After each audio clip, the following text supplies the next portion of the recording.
Hello, hi, how are you? And welcome to another podcast by George. Well, I'm glad you're back. I'm glad we're here. I've been looking forward to this podcast, second part of it anyway, ever since we did the first one a couple of months ago. It's with James Biehn, a hometown hero, a guitar hero from where I grew up. And he's a great guitarist, a great musician, a great music teacher, and just a great guy. So this is going to be fun. Plus, we get to hear more of his music, and I'm really looking forward to that as well. Let's pick up the interview. I've just asked James about the approach that some guitarists use, which is a singular sound that they're kind of known for, that's instantly recognizable and is kind of their signature for their career, as opposed to a multidisciplinary, multi-dimensional guitar playing style, which some folks employ. So let's get right back to it. Let's jump into the podcast and pick it up there with James Biehn. My take on some of these great players, they're not one-trick guys, but they're kind of one-dimensional. And the story goes back to John Mellencamp again. I don't know why, but he's got this album, Whenever We Want It, I can't think of what it is, but it's him on the cover with his paintings and his girlfriend-to-be wife that he's since divorced anyway. But he's got a player on there, I can't remember the guy's name, great guitarist. Mm-hmm. And the album is great. But I remember Mellencamp saying, okay, he's got a real hard guitar sound, real harsh sound. That's great. Now, how about something else? Well, that's pretty much what the guy does. I mean, that's his sound. It's a great sound, but it's kind of one-dimensional. Sure. And you run into that where you don't have that ability to have the diversity in your music across the different styles and genres and that type of thing, which you could make an argument is what really makes a great guitar player. Right. Well, I mean, it could go either way. I feel like, I have this argument a lot with my friends when we talk about bands where they go, well, every song sounds the same, okay, and then they go to another band where it's like stylistically it's a different thing each time. Well, that sounds too different. It's like, well, which do you want? Which do you want, yeah. And then I think of Jethro Tull. I mean, they got a couple of three. I mean, they got a half a dozen songs that I love. Yeah. But their albums are, they're all over the place. I mean, that Ian Anderson guy, he liked, you know what I'm talking about? Oh, yeah. Wide range, almost that kind of that medieval. Right.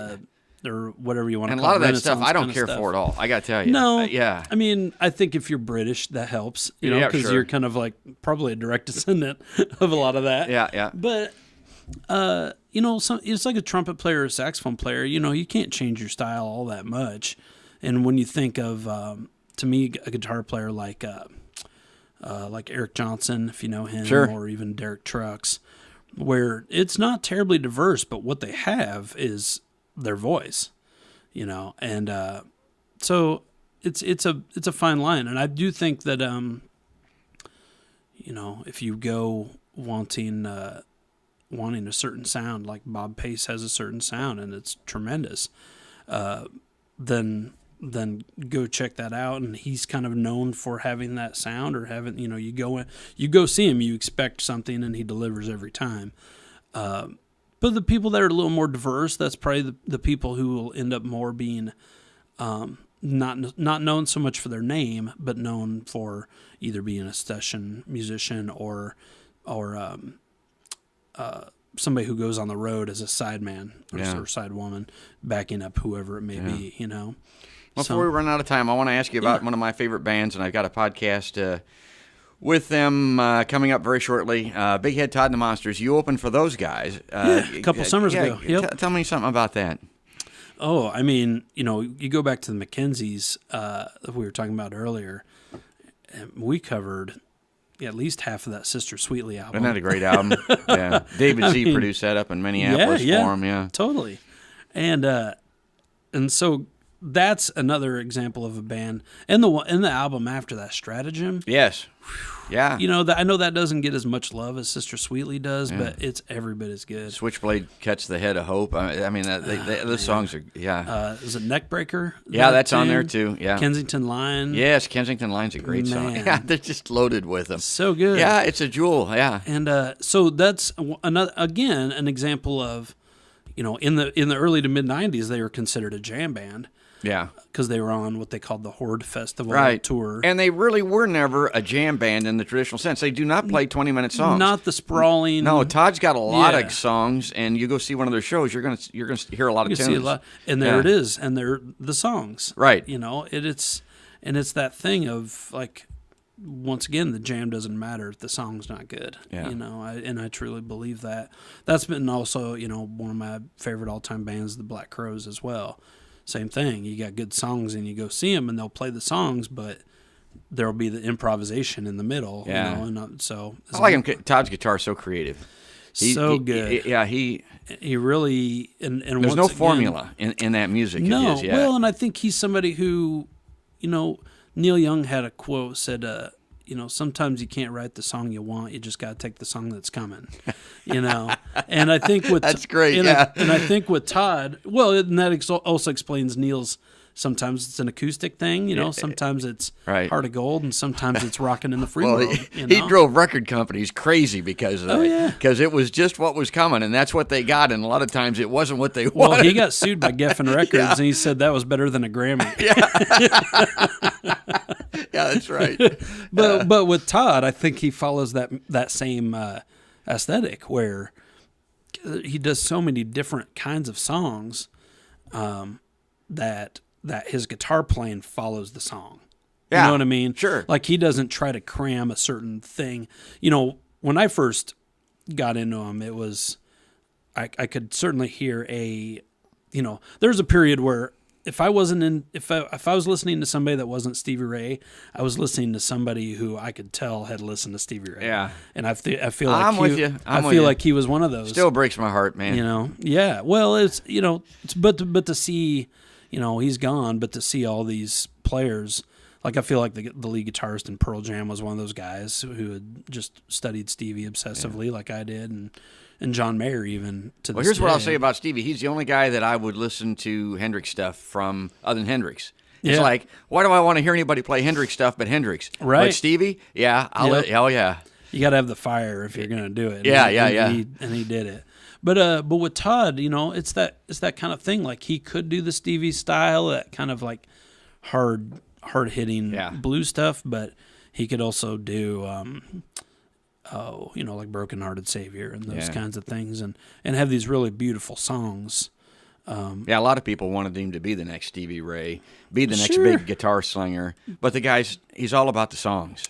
And so he, I don't want to be known as a pyrotechnical guitar player. No. And I remember reading a couple of interviews with him where he said, being a rock star is not in my interest at all. Yeah. And and he got to record Boom Boom with John Lee Hooker. Isn't that which good? I just think is he got to know Honey Boy Edwards and see, that's all those guys. That's once again also another example of somebody who's. There's for all those people that talk about kind of like wanting their own sound or having their own sound or this or that, this is 1,000-year-old tradition, music, and so. Yeah, you don't own it. You're just borrowing some of it, yeah. Well, and you got to speak, I liken it to somebody that creates their own language and expects everybody else to understand what they're saying. It's like, that's not the language we've grown to learn and grown to speak. Yeah. And so I love those, and if you do end up with your own sound, it's like a Bowie or somebody. It's just that you stole enough from, and I mean that in a good way, stole enough from so many players that you just kind of what ends up getting spit out is your voice. Yeah.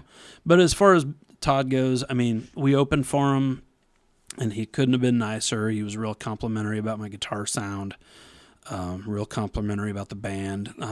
The drummer, you said you knew their name. I can't Brian remember Nevin. So nice. Like he was really he came up to us backstage and was thrilled that we went on before them, and it was, I mean, to have this band that I've been listening to for 20 some years come up and be that way.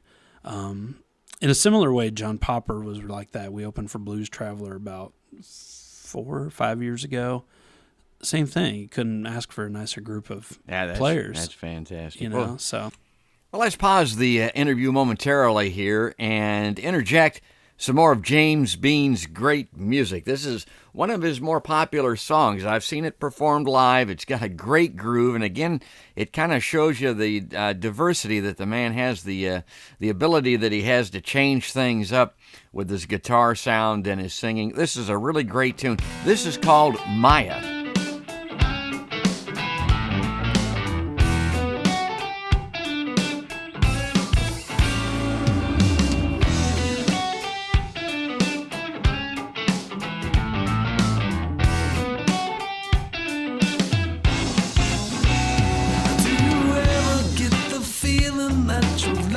Just one great big yellow light.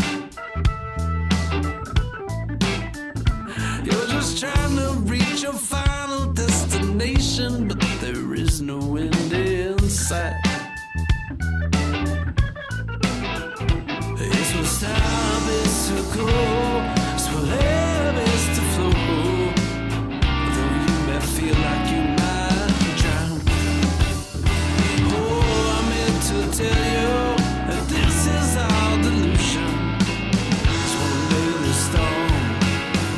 storm of Maya must fall down.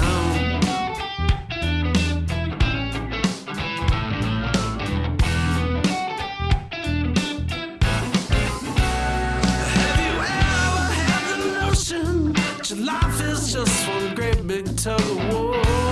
No, no. It's just push and pull, no ran and dug. You have to wonder what the hell it's for. It's not the why or the how, but the here and the now. It'll creep upon you without a sound. Oh, I'm here to help you through this plastic existence. 'Cause one day these walls of Maya must fall down.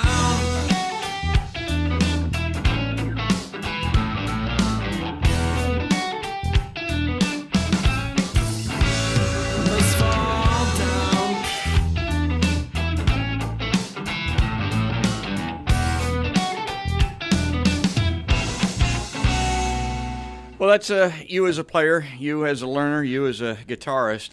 Let's talk about you as a teacher. Let's talk about this place and why the move or the Why, is it to give back, or you just love the teaching element of it, or why are you doing what you're doing today? Well, I mean, originally it was that kind. Like when I was probably 16, I kind of randomly said out loud that all I wanted to do is play and teach for a living. Not really any idea of how I was going to go about doing that. But I went to school, went to college. And then when I got that call to be a teacher, I kind of went, okay, well, I'll do that and I'll gig and I'll not really have any idea of necessarily how I would do it, except for I had the knowledge to do it and I needed a job. I mean, that was... Oh, there's always that. Yeah. Mother of invention, right? Yeah. So I started doing it, and it just kind of snowballed into where, like I said, where all of my income then was from playing or teaching. And then I've been to 3 or 4 different music stores here in Des Moines, as well as the one in Indianola. And the last place where I taught... great store, Up-Tempo Music in Beaverdale. I was fortunate in that the other places where I was teaching, they weren't charging me rent. They were just saying, okay, your students are going to come in, they're going to buy strings, they're going to buy accessories, they might buy guitars, and we'll just call it even, okay, great.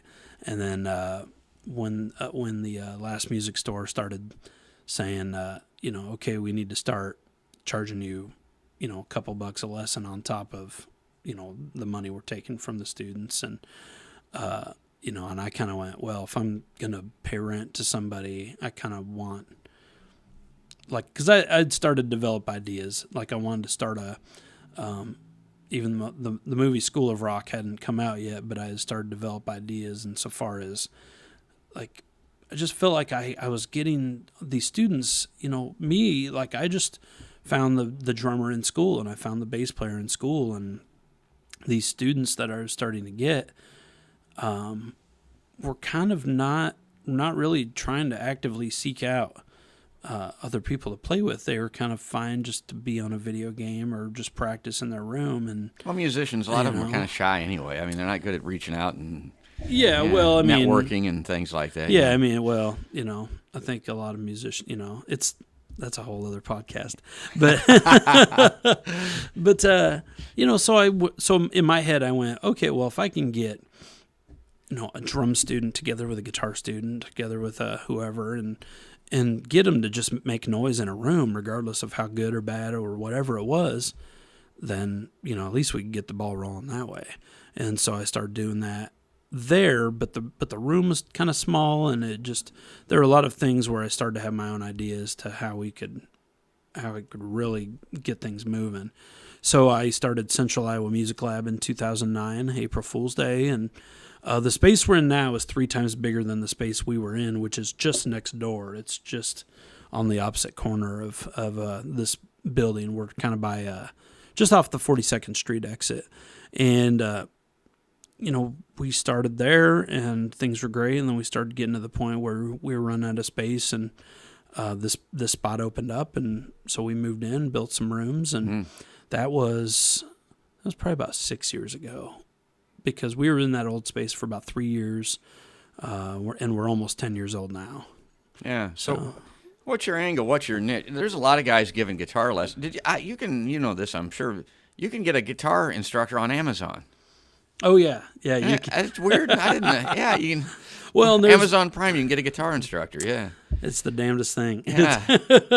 I think some of that stuff is really helpful. Some of the the YouTube videos and the the kind of like watching somebody break down like how to play a Cream song or whatever it may be. But I feel like a lot of our success has been because at the end of the day, there's no dialogue between the student and the instructor in that way. And, there are a few people who do Skype lessons, but that's not sitting in a room with somebody else. And I think it's cool. And, as technology develops, you want to try everything. You want to, and you're excited about technology and you're excited about new ways to try things. But at the end of the day, I feel like a lot of our success has been because myself and all of our instructors, we sit in the room with the student, we make suggestions, we answer questions, there's just a living, breathing interaction. And I feel like that's something that not only is missing in music education, but I feel is kind of missing in our society. I feel like as much as Facebook claims, it's a downside to technology. There's a lot of upside, but that's one of it. Yeah. Right. And I feel as much as social media says it's trying to connect all of us together, I don't believe that to be true. I think there needs to be people in a room, And so whether we're doing lessons or whether we're doing our rock band classes, that's something, especially to younger people. Because I could definitely see a clear division between people who grew up without the internet and people who grew up with it, and the kind of mindset that develops when you've never known life without the internet. Yeah, and it's interesting, and it is what it is. But at the same time, man, like the goosebumps that occur when you're in a room with other people and working out a Who song or just. And like, man, this sounds like the song. Yeah, like this is, to me, like that's a timeless thing. My background's a little bit more on the sports side. Like I mentioned, that's what I was into. And for coaches and for scouts, they can look at a developing wannabe young player, and every now and then there's one that sure, they're going to be good. And music's is what I think of as myself. Now, if you tried to teach me to play guitar. Mm-hmm. I'm never going to be very good. I'm almost what you call unteachable. I don't know what it is, but I'm going to struggle. It's going to be very difficult for me. Okay. Is that an innate thing with an individual that can't be broken down and overcome? Some people are amenable and better learners, and it's in their soul. It's in their DNA. And other people, not so much. Do you see that? Sure. I see what you're saying. Yeah. I don't think anybody is unteachable, and that's where it really comes down to the instructor. I don't teach, there's some instructors that use the same book for every student or the same method. And gosh, I just feel like if you're perceptive and you can see what is working with the student and look for what I call the light bulb moments where the student clicks on, the light bulb comes on above their head, and you go, okay, well, this is a guidepost to start going this way with this student. And especially if they're like 10 or something, there's some teachers who, like, I don't always teach like note reading, and there are some teachers who are really adamant about note reading. Like, you got to read the black dots on the page. And I just feel like they came in here inspired, and your job is to keep them inspired, and all the while, developing the wealth of information. Yes, there are people I've had students who are quote unquote, I call it students who are wired for this. That's what their brain does. It makes sense. They barely ask questions because they go, oh yeah, it's like this. And I mean, that's not everybody, but it happens. I'm really interested in that. But I mean, that cognitive, mental, that's cool. Yeah. Well, yeah. I mean, I have a good friend. He's a retired farmer, and he comes to lessons, and he's obsessive with practicing. But we always talk about, like, he goes, well, man, I wish I was as good as you. And I was like, my joke is, I say everything else in my life is a relative struggle. This is the one thing I got where I don't feel like it. Well, you've got a talent. I tell people I've got talent. I don't know what it is.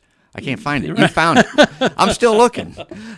Yeah, but I mean that, on the other side of that, and it's just been my experience, but it's been very, for me, music. My wife jokes. She says, "Have you ever thought about getting a hobby like this?" Yeah. Everything I do is either recording music or writing music or going out and playing shows, or just, music is kind of like the hub, and then everything else branches off of it. And I think sometimes, and I think a lot of musicians are this way, where they just kind of like, maybe the development of social skills lacks a little bit, or maybe, they're just little things that occur. So this is just where I am, and I grew up, every summer with a stack of albums, Zeppelin 2 being one of those albums where, by the end of the summer, I would just throw one in the CD player, learn every song, throw it, next one, and just... I encourage everybody I can, parents with young children, get your kids involved in music. Let them sort it out. It's good for math and science because they seem to be closely related, but they can carry it through their whole lives and benefit and enjoy from it. And sports, not so much. I think... Well, and with music too, one of my big things, especially in recent years, has been the idea of empathy, and the idea of, like, especially if you play in a group and you have to listen, and you have to, either musically or, in a rehearsal, there's some dialogue back and forth, and you have to listen to opinions, and you have to make decisions. And I just think there's so many skills all wrapped up in this. Now, the group element's a big part of what you do here, right? I mean, that's... Yeah. I mean, we do rock band classes, and then when we do... so those concerts are 5 times a year, and then we do... when we do the recitals, we typically group students. A lot of the time we discovered that students are learning... a lot of the time end up learning the same songs, either because their lesson rooms are next door and they hear a song and want to learn it, or they hear the drummer working on a song, or it's a popular song. For so long it seemed like every student here was learning a Green Day song just because they're so popular. My God, they're good. Yeah, I mean, that American absolutely. Idiot album is unbelievable. I think front to back, yeah. You can't argue with it. Yeah. And I have one friend in particular who I'll argue with almost daily about that fact. But well, that was a light bulb moment for Billy Joe Armstrong. I mean, I don't know if they'll come back to that. Man, something else. Yeah. Well, So but typically, so what we'll do is we'll make a spreadsheet, the instructors and I, of, hey, my students are learning these songs. Oh, mine are learning, a couple of these. So for the recital, well, they form a band and they go up and they perform on stage as a band. And we have our recitals occur on Sunday afternoons at a bar. And originally I was a little apprehensive about that because I thought some parents would, be, why are you making my kid go to a bar? As it turns out, the parents are thrilled. Yeah. They get to drink on a Sunday afternoon and go see their kid play. Yeah, that'd be great. They're little mini concert venues. I mean, that's what they are. And the kids all go up on stage together, so there's no like one kid doing anything. We have a few who do solo performances, but for the most part, the nerves are a little more at ease because they're up there with other people, and it's great. And once again, that idea of just them getting through that and realizing that they can do that, and that's a part of it. It's huge for us.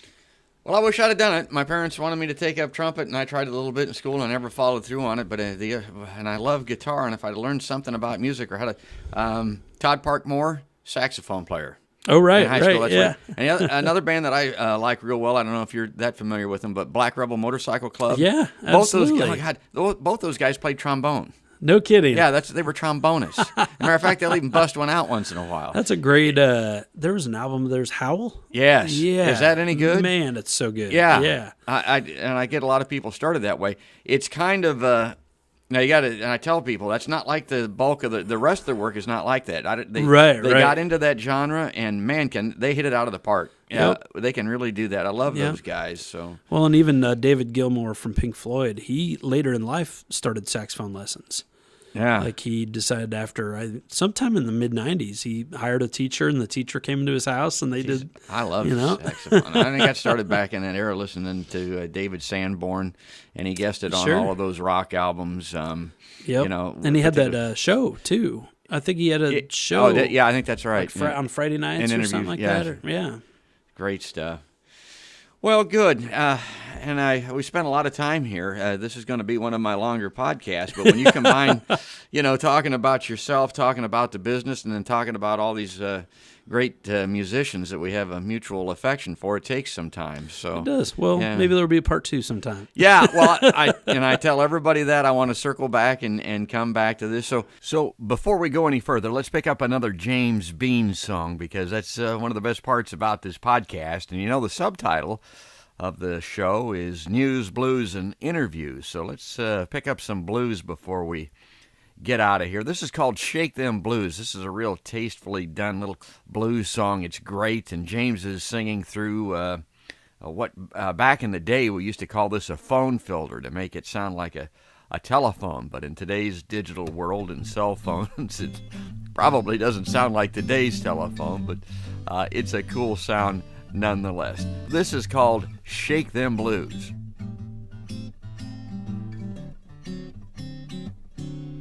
I feel alright. Well, everything is going my way, and it's alright. Living like a king for a day, I don't mind the dues that I have to pay, 'cause it's alright. It's gonna be alright, I say. Ain't no stopping now. Got nothing to lose. Come and let me show you how.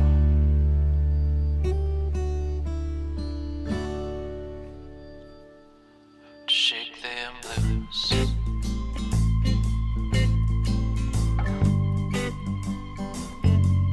To shake them blues.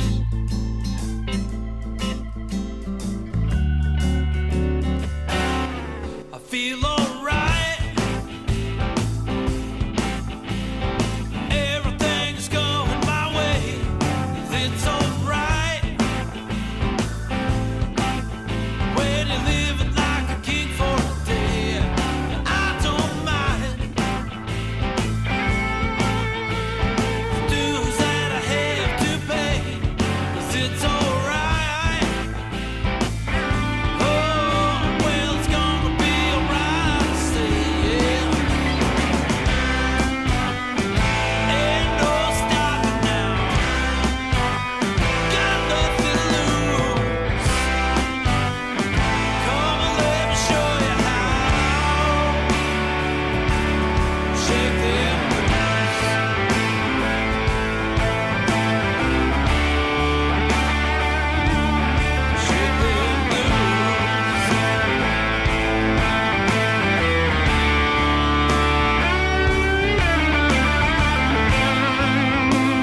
about, or you just kind of take it as it comes as to what you're going to do? Are you going to, will you get back in a band? Will you continue to play solo gigs?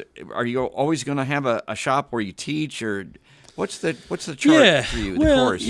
Right now, I released a solo album about 3 years ago, and that's done real well. In fact, I have, I think literally I have 2 copies left. I was able to get rid of 1,000 of them. Of course, the copy, you get a copy to mom and you get a copy to whoever. Well, I mean, everybody grew up in the gold record. You sell 500,000 albums or 1 million. You go out there and try to sell a couple thousand now. I mean, with the streaming services and all the free music, it's hard to sell any CDs. And that's another podcast, to get them distributed. Yeah, so that's impressive in and of itself. Yeah. So I did that. Right now, just with because I have a number of kids. Altogether I have 5 children. The oldest, my stepson, he's out of the house, but a lot of the time is devoted to them, and then besides that, currently, I go out and play still occasionally just because I love doing it, and that's kind of my therapy in a way. But this place is kind of my focus right now, and I just love seeing all the various kids come up, all ages from. We do lessons. I think our youngest student's 5, and then I had up until recently had an 82-year-old ukulele student that came in and. And she come in and just work on scales and learn how to ukulele songbook. Well, and don't diminish the ukulele, Eddie Vedder. Yeah. He got an entire album. He seems to be doing okay. Yeah, with a ukulele. Yeah. The only guy that I knew played one before that was Arthur Godfrey, but I mean, Eddie's kind of resurrected you got that Tiny instrument. Tim. And yeah, Tiny Tim, good Lord. Yeah, and he's got a Des Moines connection too. Well, so people that are listening to this podcast, now, I like that guy. I might like to take a lesson or meet him or go see it. So how do they hook up? What's the best way for them to connect with you? Social media is probably the best way. I have a personal page, but I have a music page. I believe that is it's facebook.com/James Biehn Music, and it's Biehn is Biehn, and then on Twitter and Instagram it's @JamesOnGuitar, and then Central Iowa Music Lab, we have social media pages. It's @DSM Music Lessons. Cool. You ever hear? And I heard him just talk about another guy that I love back in my era, Alice Cooper. Mm-hmm. Did you ever hear the song there is, I'll Bite Your Face Off? Have you heard that song? No. Orianthi plays on that song. You know who she is? Yeah, I totally know who she is. Go check out I'll Bite Your Face Off, because it's got a real, matter of fact, Alice says it purposely kind of has a stone sound to it. Oh, okay. My God, is it any good? Now, he came out with that probably 5 or 6 years ago. Sure. And he's got a new album out since then, and it's got several stellar songs on it. Also. And people, I struggle with this all the time. Well, Alice Cooper, he's all about guillotines, and, he's got a woman's name, and the theatrics. All that. This guy is, he has done great stuff. He surrounds himself with great musicians, great guitar players, and he's got there's a song on his new album called Fireball, which is like a little science fiction novelette in a song. It's really cool. And he's got a song called... You got to check this out. Check out I'll Bite Your Face Off, and check it, because it sounds crazy, but again, that's Alice Cooper, and what a great song. Yeah. But he's got a song called I've Fallen in Love and I Can't Get Up. It is a great song. Check that out. All right. I'm trying to get guys to play it. It sounds like it's got a playable guitar riff in it. Okay. And it's great for the biggest demographic of guitar rock lovers generation in America, the boomers. Yeah, sure. Because they're all getting that age. Yeah. I've fallen in love and I can't get up on the new Alice Cooper album. Well, that's great. Well, anyway, so... Man, oh man, has this been any fun. That's great music. That's great stuff. That's what these podcasts are all about, and I've really enjoyed this one, visiting with a new friend who's actually an old friend of one of my oldest friends in life, dearly departed buddy, Joe Hess. You've been listening to a podcast with James Biehn, not just a podcast, but a podcast by George.